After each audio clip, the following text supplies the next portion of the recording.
So why does this matter? Why does this matter that we think about unintended consequences of a device-related interruption? So the last thing, if let's say someone, you or your loved one, is undergoing a complex surgical procedure, I bet the last thing you want to hear is for the surgeon to come out and say, we have had some unforeseen complications and the surgery is taking longer than what we anticipated. That would be quite concerning because we are prolonging the exposure in a hazardous situation.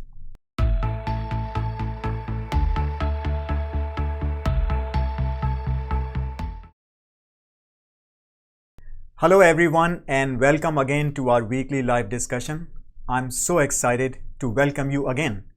It's Tuesday and every Tuesday at noon we go live with our colleagues on LinkedIn and also on YouTube. So as you are joining, please introduce yourself a little bit. Tell us a little bit about yourself. What is your role in the quality management system or risk management process in your organization? Where you are joining from? We have a global audience and I want to make sure I welcome everybody to our conversation today. Greg from Cleveland, Ohio. Greg, again, good to see you. You have been joining us for the last few weeks and I really appreciate you coming back again. Those of you who are joining for the first time, colleagues, we do it every Tuesday. So good morning, good afternoon, good evening to you. Wherever you are joining from, tell us where you are located. And those of you who are joining us again, welcome. Welcome again. I'm really very happy to connect with you once again. So today, friends, we're going to talk about, I think, an area which does not get, I believe, full attention during our risk analysis, and that is DRIs, which is device-related interruptions. So we're going to talk about what DRIs are, how frequently they are happening. Do we have any information about that? To me, it seems like a big problem, but I'll share with you a study that I recently came across, so we'll talk about that. But as we are talking, just keep thinking about these device-related interruptions and how you handle them in your risk analysis process. Before we get started, let me just quickly remind all of you, especially those of you who are joining for the first time, a very few rules of housekeeping. First, this is an open forum, so please do not share any proprietary or business sensitive information. I would love for you to engage in the chat, share your comments freely, opinions freely, but do not share any proprietary or business sensitive information. Second, this is also a time for us to remind ourselves that we should be respectful, especially if we disagree. Disagreements are good. We want to have a good conversation. Let's just express our opinions and disagreements in a professional way. And finally, the most important point is that whatever we discuss today should not be taken as regulatory advice. Apart from that, we are just gonna share knowledge and information, few ideas, challenges, opportunities, best practices. I know all of you have tremendous amount of experience in the industry. So I look forward to hearing your best practices as well. Dignesh, welcome back again from the UK. Good to see you. We have a colleague from Austin, Texas. Sorry, I cannot see your name on the feed I have on my screen, but welcome. I really appreciate you guys joining again. So, for those of you who do not know me, let me briefly introduce myself. I'm Naveen Agarwal, and I have been in the medical device industry for many years. And for the last 5 years, I have been doing my independent consulting in risk management. But this is my passion, to engage with you on a weekly basis, have a conversation about challenges and opportunities in risk management. This is not supposed to be a webinar or a lecture. It is more about all of us getting together and sharing ideas, common challenges, and best practices. I think we can help each other out and have a sense of community. That is also what I'm really focused on accomplishing through these conversations. So thank you again for joining and really welcome all of you. Let's participate actively, be respectful to each other, and make sure we don't share any proprietary or business sensitive information. Deepika from Germany, welcome to you. Thanks for joining. And we have Asha from Kerala, India. Wow, it must be very late for you and I appreciate you joining so late. I'll get started with only a few slides to set the stage because I want to share with you some of the key findings of this study that I came across. It's very interesting. And then go into really having a conversation about what is the best practices and some challenges also of handling DRIs in our risk analysis process. Okay, so let's look into some of our slides right away. So this study was recently published in this Joint Commission Journal on Quality and Patient Safety. As a matter of fact, I came across this paper in my LinkedIn feed. Someone I follow in the medical safety role at a corporate level, they shared this and it immediately caught my attention because I've been thinking about device-related interruptions, but I had not seen a study performed. So we'll go over this study and talk about a few key points and then talk about the risk management problems or challenges. So this paper was titled Frequency of Device-Related Interruptions Using a Scalable Assessment Tool. So here is the headline. Surgical devices are implicated in approximately 15% of intraoperative interruptions and 25% of errors. To me, this sounds like a big problem. Think about really hundreds of thousands, even millions of surgical procedures being performed across the world. There are a lot of interruptions, and most of them are not even accounted for or reported. That is why they are doing this study. They are trying to figure out a scalable, easy tool to catalog, to capture information about device-related interruptions. So this is very interesting. Now, when they started this study, they analyzed the literature data and they came up with 5 categories of DRIs. Improper challenging assembly, device failure, loss of sterility, disconnection, absent or wrong device. I'm sure you are probably thinking about these factors in your risk analysis already. They're quite well known. But they also left an open space in the form to capture more information. And they were surprised to find 3 other categories: user unfamiliarity with device, video display malfunction, and physical breakage of device. They found 3 more. So there are many types of device-related interruptions that occur in the field, and the problem is we don't even have accurate information. So here's the main summary of the study. They observed about 66 DRIs in about 210 operations. Device failure, nearly 1 in 3 DRIs were accounted for by the device failure. Loss of sterility, we talked about that. Disconnection, absent wrong device, we talked about that. Challenging assembly, we talked about that. 1 in 5 had at least 1 DRI, and about 7% had multiple DRIs, 5 in one scenario. So these things happen, and they happen quite frequently. What surprised them the most was that in 15% of the cases, the contributing factor was user not familiar with device. Now, I know what you're going to say. Hey, we do a lot of usability studies. We have IFUs, we have DFUs. We go train these surgeons. We bring them in-house in our training centers. But still, there is user unfamiliarity with the device for one reason or another. We don't know what the root cause is, but it is significant to notice that user unfamiliarity is a contributing factor. So here are the top categories for DRIs by the type of surgery: colorectal surgery, gynecology surgery, and different types of surgeries, but the top 2 are pretty amazing to me. About 38 cases per 100 procedures. So let's take a step back. Roughly 600,000 colorectal surgeries are performed in the US.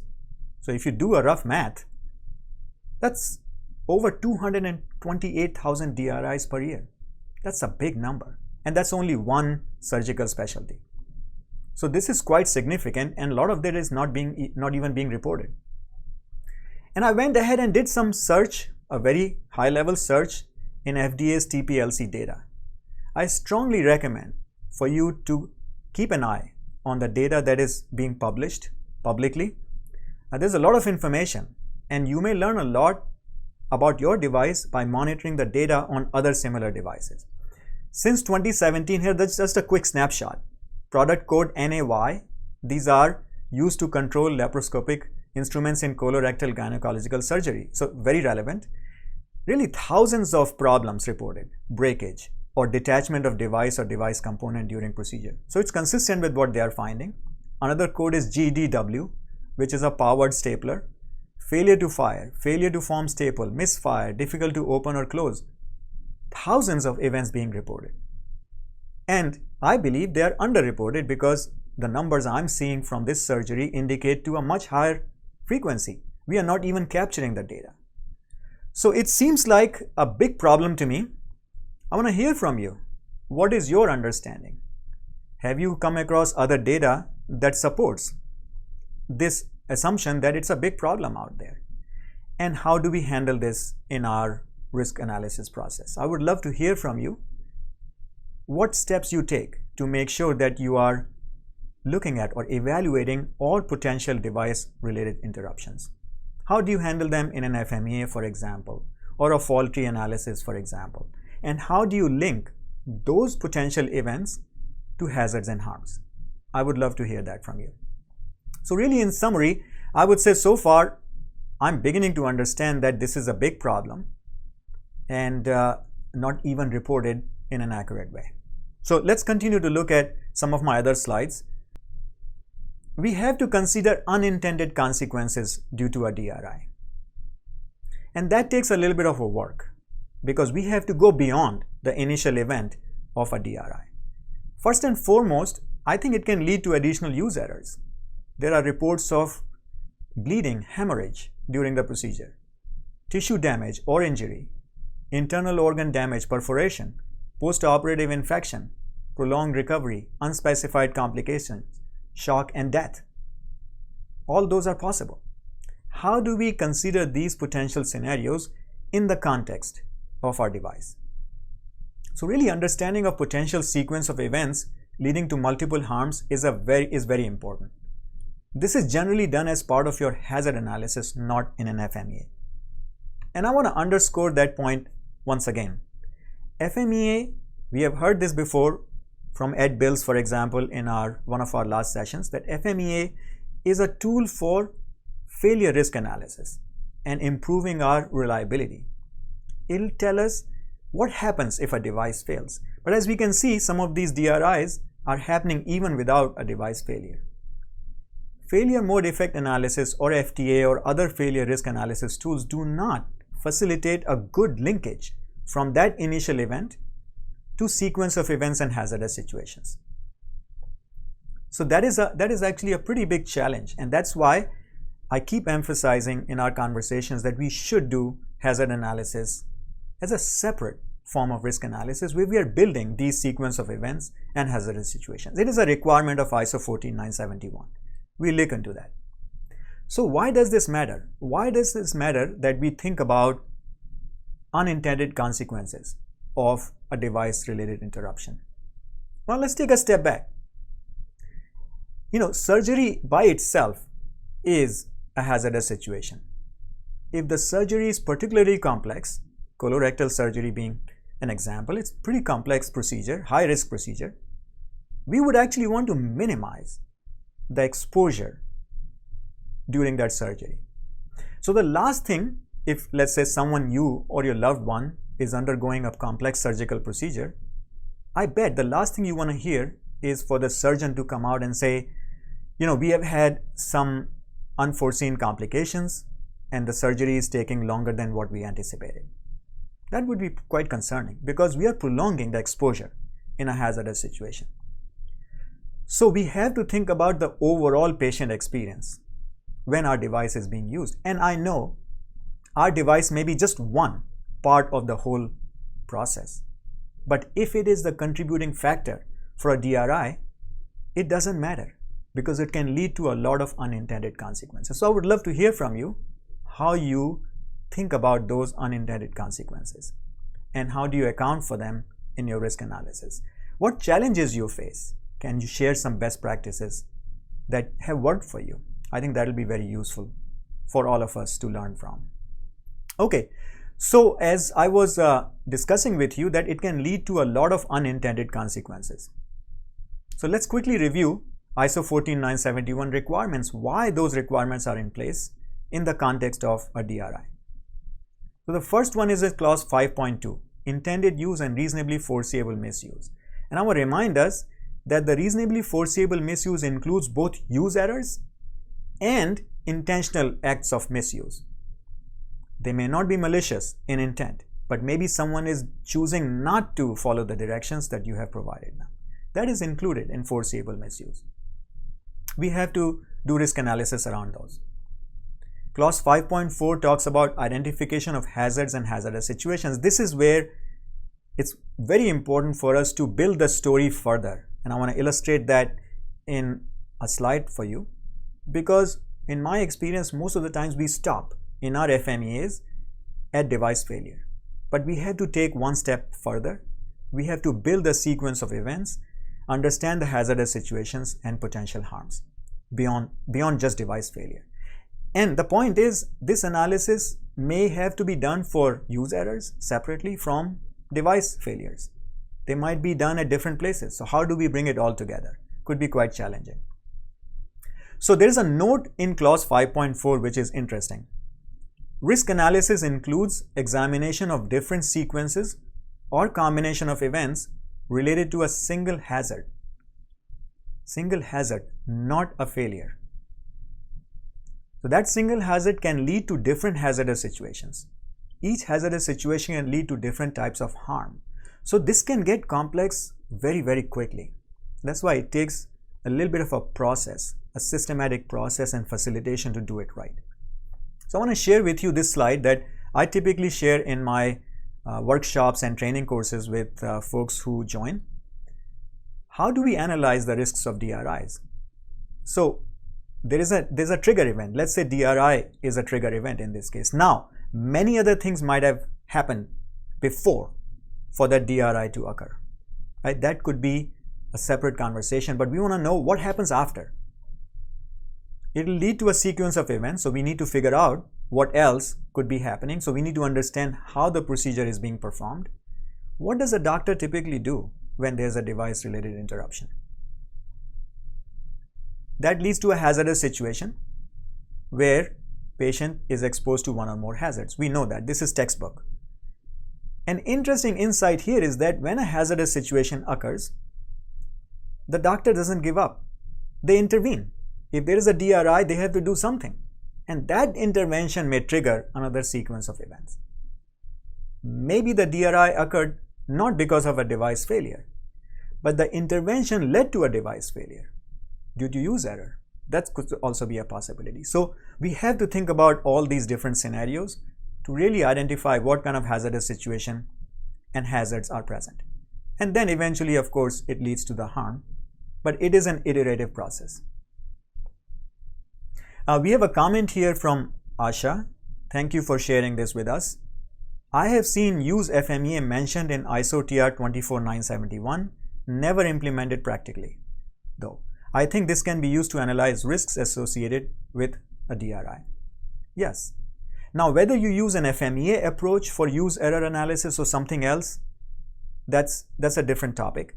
But yes, we have to do use error risk analysis. And I want to remind us that we are not limited to only use error from a 14971 point of view. We also have to anticipate misuses. We may not be able to do much about it, but we need to anticipate and figure out what is the risk level and can we leave it unmitigated or do we have to do something about it. And the second point about reasonably foreseeable misuse, friends, is that our foresight improves over time. What we can do at launch is only a limited amount of knowledge based on our understanding of the device and prior experience. But until it gets used in the field and we gather more information from post-market, we will not know what other use errors or misuses may lead to these events. So we have to continually build our use error analysis, particularly use error analysis. And that's where I feel there's, I think, a little bit more focus needs to happen in the industry. Thank you for bringing that up, Asha. Thank you. Let's summarize, right? I believe DRIs are a significant problem. Based on this study alone, I have a sense that they're being underreported. So the first question is how are you capturing information about DRIs related to your devices?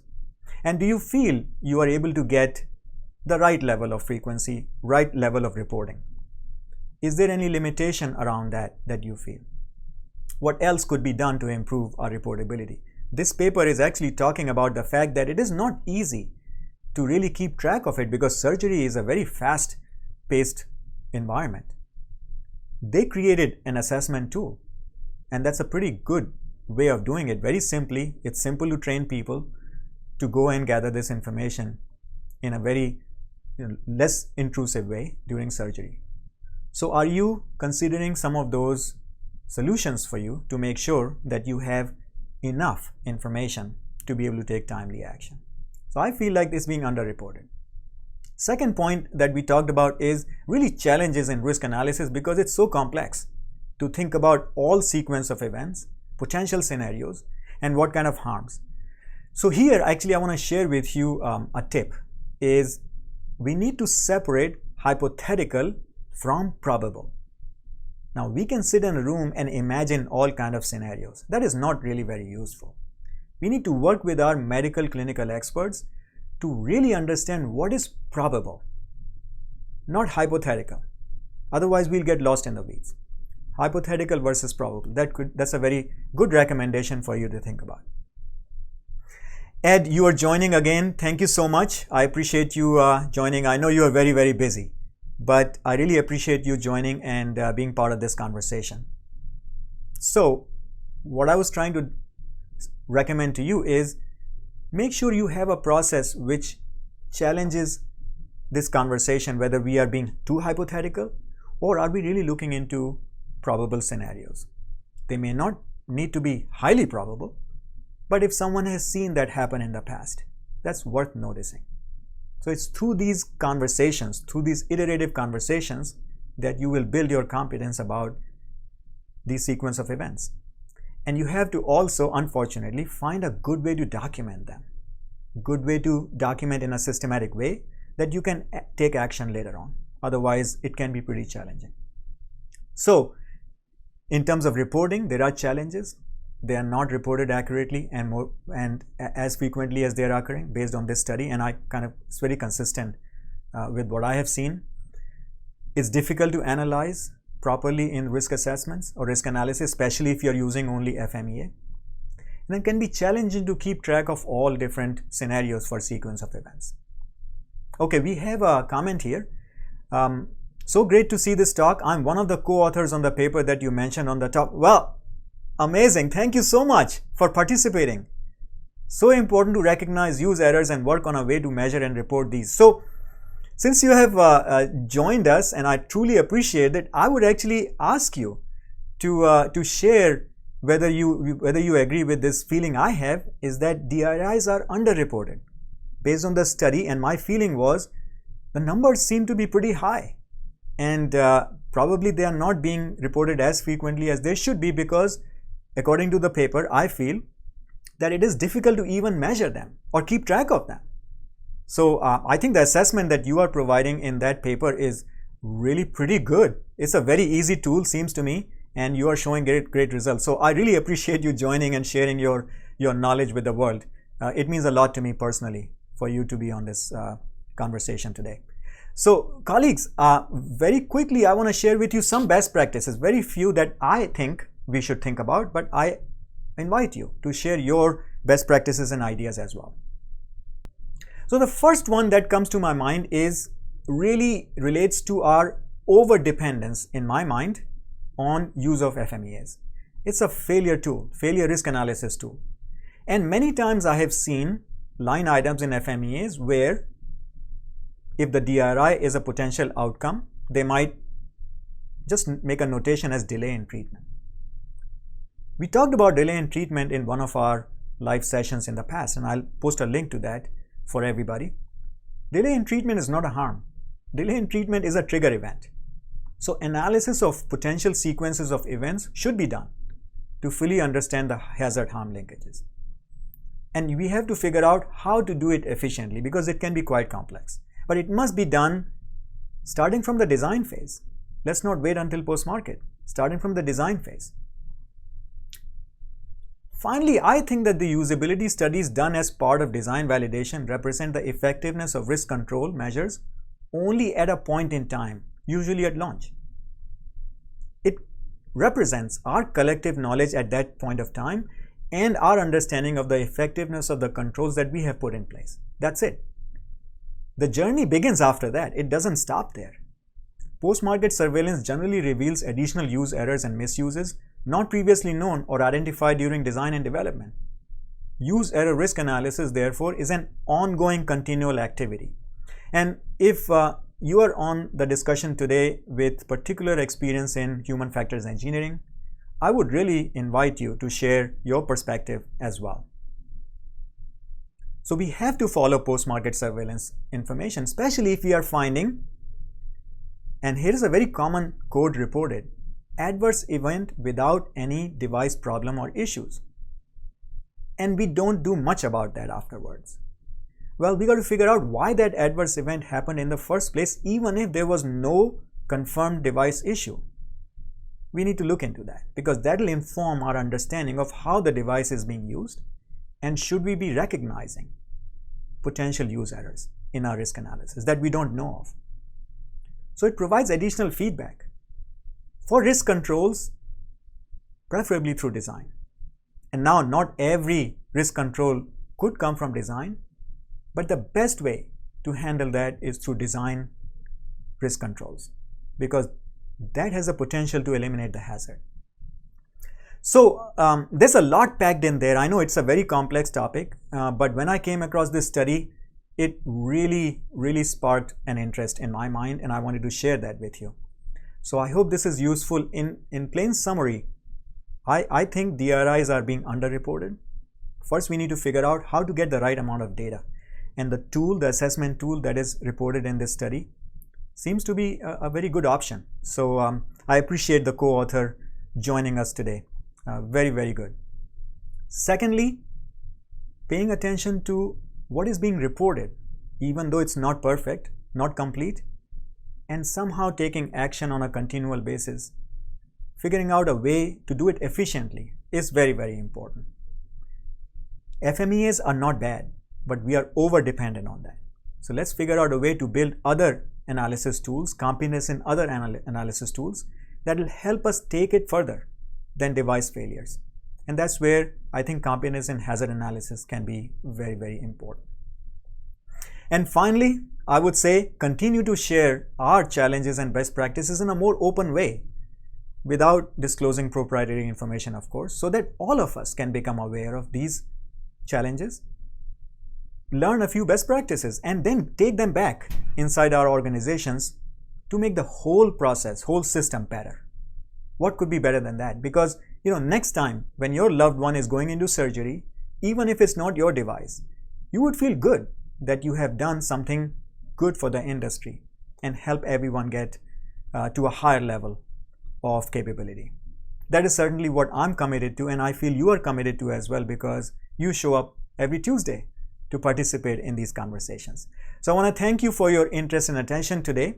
Before we go, I want to share with you some free resources that might be useful to you. You can go to my website and I'll post a link to that on LinkedIn. You can join our knowledge sharing forum. There are already more than 200 colleagues there, and it's free to join. Let's continue our conversation and discussion there. I have provided a template for hazard analysis that you can download with follow-up instructions, video instructions, step-by-step of how to do it. Some common mistakes to avoid and best practices. And if you like, you can schedule a no strings attached 30-minute conversation with me straight from this website. Let's just connect and talk, because sometimes you might just need a simple alternate viewpoint to talk about the challenge you might be facing. You probably don't need a lot of time, but maybe you want a little bit more confidential setting to discuss your specific challenge. And I'll be very happy to connect with you without any expectations or obligations on your part. So I invite you to take advantage of these free resources. Thank you again for joining. Have a good week, everyone, and I look forward to connecting with you next week.